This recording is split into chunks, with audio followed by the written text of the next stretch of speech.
విద్య ద్వారా కులం అడ్డుగోడలు కూల్చుతామని రాష్ట్ర ముఖ్యమంత్రులు మాట్లాడ్డాన్ని ఇప్పుడున్న పరిస్థితుల్లో మనం ఊహించలేం. సర్వాంతర్యామిలా కులం అన్ని రంగాల్లో పాతుకుపోయిన పరిస్థితుల్లో తెలంగాణ ముఖ్యమంత్రి రేవంత్ రెడ్డి దాన్నొక అడ్డుగోడగా భావించడమే కాదు, దాన్ని కూల్చడానికంటూ ఒక కార్యాచరణను మొదలుపెట్టారు. ఒక కోణం నుంచి చూస్తే కారు చీకట్లో కాంతిరేఖలాగా ఇది కనిపిస్తుంది. మరో కోణం నుంచి చూస్తే ఇదొక ముందడుగులాగానే కనిపిస్తుంది తప్ప గమ్యాన్ని చేరుకోగలమా లేదా అన్న సందేహాన్ని కలగజేస్తుంది. ఇప్పటి వరకు విద్యా వ్యవస్థను ఎంతగా దారి తప్పించామో నిశ్చితంగా పరిశీలిస్తే ఈ సందేహంలో సముచితత్వం కొంతవరకు అర్థమవుతుంది.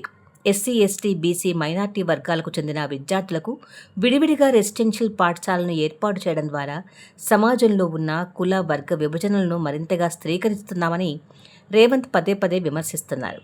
విద్యార్థి దశలోనే పిల్లల్లో కులాల అడ్డుగోడలను కట్టడం ద్వారా వాళ్లలో సామాజిక సమానత్వ భావన, సౌభ్రాతృత్వం అభివృద్ధి కావటం లేదని రేవంత్ వ్యక్తం చేస్తున్న ఆందోళనను సహేతుకతను కాదనలేదు.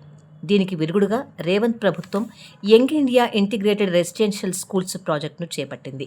నియోజకవర్గానికి ఒకటి చొప్పున 119 స్కూళ్లు ఏర్పాటు చేయాలన్నది ఆ ప్రాజెక్టు లక్ష్యం. ఇప్పటికే చాలా చోట్ల వీటి నిర్మాణానికి పరిపాలనాపరమైన అనుమతులిచ్చారు. కొన్ని చోట్ల నిర్మాణాలు మొదలయ్యాయి. ఒక్కో స్కూల్కు దాదాపు 200 కోట్లు ఖర్చు పెట్టబోతున్నారు. అన్ని స్కూళ్లకు కలిపి 21,000 కోట్లను వ్యయం చేయడానికి ప్రణాళికలు తయారయ్యాయి.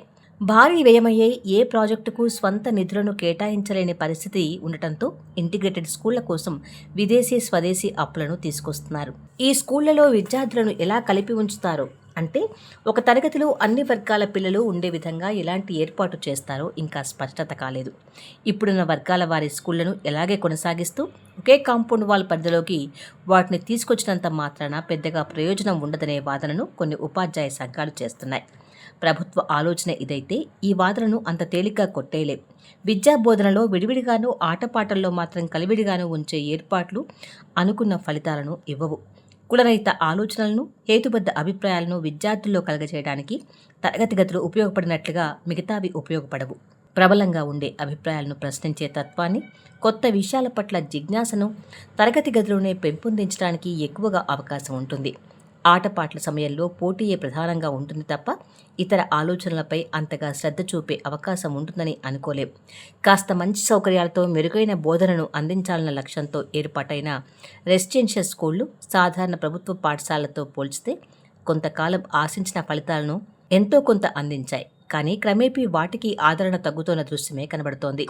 ఆ స్కూళ్లలోనూ సీట్లు మిగిలిపోతున్నాయి, ప్రమాణాలు పడిపోతున్నాయి.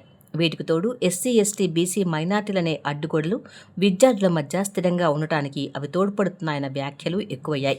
బయట అన్ని రంగాల్లో కులం ఆధారంగా వ్యవహారాలు చేస్తూ రాజకీయాలనే కులం లెక్కల చుట్టూ తిప్పుతున్న నేపథ్యంలో విద్యకు సంబంధించిన ఒక విభాగంలో కులాల అడ్డుగోడలను కూల్చివేయటము అంత తేలిక కాదు. ఈ పరిమితి ఉన్న విద్యార్థుల్లో వ్యక్తిత్వం రూపొందించే దశలో కులం అడ్డుగోడగా మారుతోందని గ్రహించి దాన్ని ఒక తీవ్ర సమస్యగా పరిగణించడం స్వాగతించాల్సిన విషయమే. పౌరులుగా అందరం సమానమన్న భావన పిల్లల్లో కలగడానికి పాఠశాలలకు మించిన వేదిక మరొకటి లేదు. పాఠ్యాంశాలను ఆ లక్ష్యంతో తయారు చేసి కులం ఆధారంగా ఉండే మన సామాజిక వ్యవస్థతో కలిగే నష్టాన్ని అక్కడ చెప్పగలిగితే దానివల్ల కలిగే మేలు చాలా ఉంటుంది. కానీ మొత్తంగా పాఠశాల విద్యను మనంత దారుణంగా ఏ ప్రజాస్వామ్య దేశంలోనూ నిర్లక్ష్యం చేయలేదు. ప్రపంచంలో ఏ ప్రజాస్వామ్య దేశాన్ని తీసుకున్నా అక్కడ ప్రభుత్వ రంగంలోని పాఠశాలలు పటిష్టంగా ఉన్న పరిస్థితి స్పష్టంగా కనబడుతుంది. ఏడాదికేడాది ప్రభుత్వ పాఠశాలను పిల్లలు వదిలేస్తున్న స్థితి అక్కడ చూడలేం. వ్యక్తిత్వం పాదుకొని అదొక స్థిరత్వాన్ని సంపాదించుకునే దశ వరకు అన్ని వర్గాల పిల్లలు ప్రభుత్వ పాఠశాలలోనే అక్కడ విద్యను అభ్యసిస్తున్నారు. సామాజిక సమానత్వ భావనకు బలమైన పునాదులు అలాగే పడుతున్నాయి. ఆర్థికంగా తారతమ్యాలున్న కుటుంబాల నుంచి వచ్చిన ఒకే పాఠశాలల్లో ఏళ్లపాటు కలిసి చదువుకోవటం వల్ల ఏర్పడిన సహచర్యంతో ఒకరి పరిస్థితి మరొకరు సహానుభూతితో అర్థం చేసుకునే వీలుంటుంది. అమెరికా అంటే అంతా ప్రైవేట్మయమని అనుకుంటాం, కానీ అక్కడ 90% పిల్లలు ప్రభుత్వ రంగంలోని పాఠశాలలోనే చదువుతున్నారు. 12వ తరగతి వరకు ఉన్న పాఠశాలలు అక్కడ 1,37 ఉంటే వాటిలో 30,500 మాత్రమే ప్రైవేట్ స్కూళ్లు. వాటిల్లో చదివే విద్యార్థులు 10% మించరు. ఆ ప్రైవేట్ స్కూళ్లు కూడా ప్రభుత్వం, స్థానిక సంస్థలు నిర్దేశించిన నిబంధనల మేరకే నడుస్తాయి.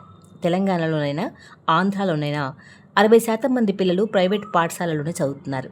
ప్రైవేట్ పాఠశాలను నిబంధనల ప్రకారం నడిపేలా చూస్తే చాలా వరకు మూతపడతాయి.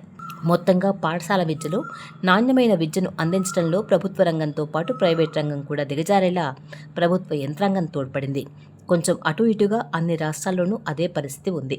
నిబంధనల మేరకు నడిచేలా ప్రైవేట్ రంగాన్ని నియంత్రించలేని అసమర్థత ఒక్క విద్యారంగానికే పరిమితం అవ్వలేదు. కానీ విద్యారంగంలో కనబడే ఆ అసమర్థత తెచ్చిపెట్టే విపరిణామాల ప్రభావం చాలా కాలం పాటు ఉంటుంది.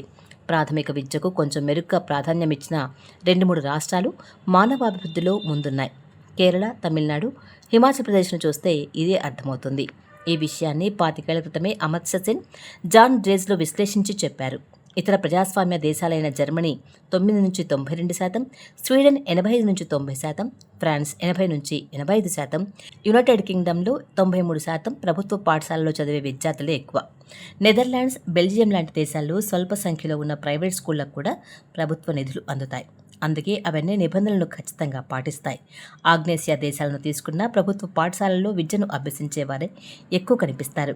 సింగపూర్లో 90-95%, మలేషియాలో 80-90%, థాయిలాండ్లో 75-85%, ఇండోనేషియాలో 70-80%, వియత్నాంలో 95%. Singapore, Malaysia, Thailand, Indonesia, Vietnam, Philippines లాంటి దేశాలు కూడా భారత్ కంటే చాలా మెరుగైన స్థితిలోనే ఉన్నాయి.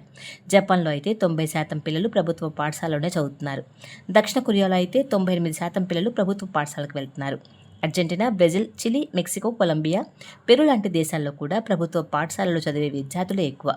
పాఠశాల విద్యకు సముచిత ప్రాధాన్యాన్ని ఇవ్వనందుకు మనం చాలా మూల్యం చెల్లించాం.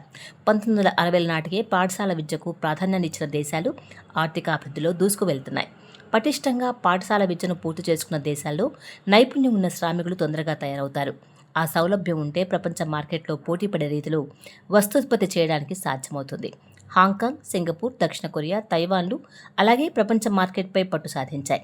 జపాన్ ఆ సామర్థ్యాన్ని 20వ శతాబ్దం ఆరంభం నాటికే సాధించింది. తొలి నుంచి మనం పాఠశాల విద్యకు అవసరమైన ప్రాధాన్యం ఇవ్వకుండా యూనివర్సిటీలు, ఐఐటీలు, ఐఐఎంల వైపు అధిక మొగ్గు చూపించాం. దీనివల్ల మన ఆర్థిక వ్యవస్థ ఇముడ్చుకోలేని సంఖ్యలో ఉన్నత విద్యారంగం నుంచి విద్యార్థులు తయారయ్యారు. అందుకే ఈ వర్గం విద్యార్థుల చూపు విదేశాల వైపు మళ్లింది. వలసపోవటం వల్ల ఉన్నత శాస్త్ర సాంకేతిక విద్యావంతుల నుంచి అవసరమైన ఆవిష్కరణలు దేశంలో తగినంతగా జరగలేదు. ఉన్నత విద్యకు అధిక ప్రాధాన్యత ఇవ్వడంతో దాన్ని అగ్రకులాల పిల్లలే ఎక్కువగా అందిపుచ్చుకున్నారు. విదేశాలకు వెళ్లిన వాళ్లలో ఆ కులాల పిల్లలదే సింహభాగమైంది. విడివిడి గురుకులాల వల్ల కులం గోడలు గట్టిపడుతున్నాయని గుర్తించడం వరకు బాగానే ఉంది.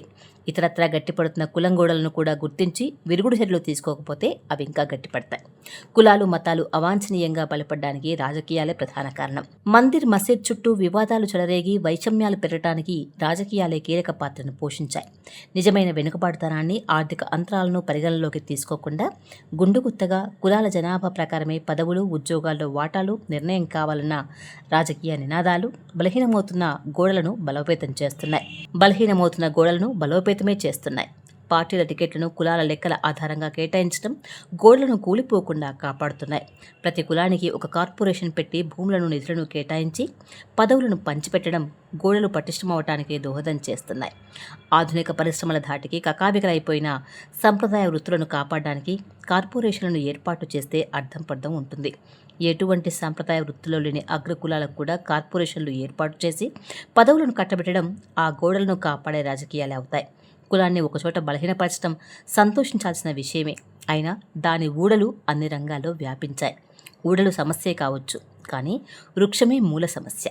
దానికి అన్ని రకాల పోషకాలు అందించడమే అసలు విషాదం.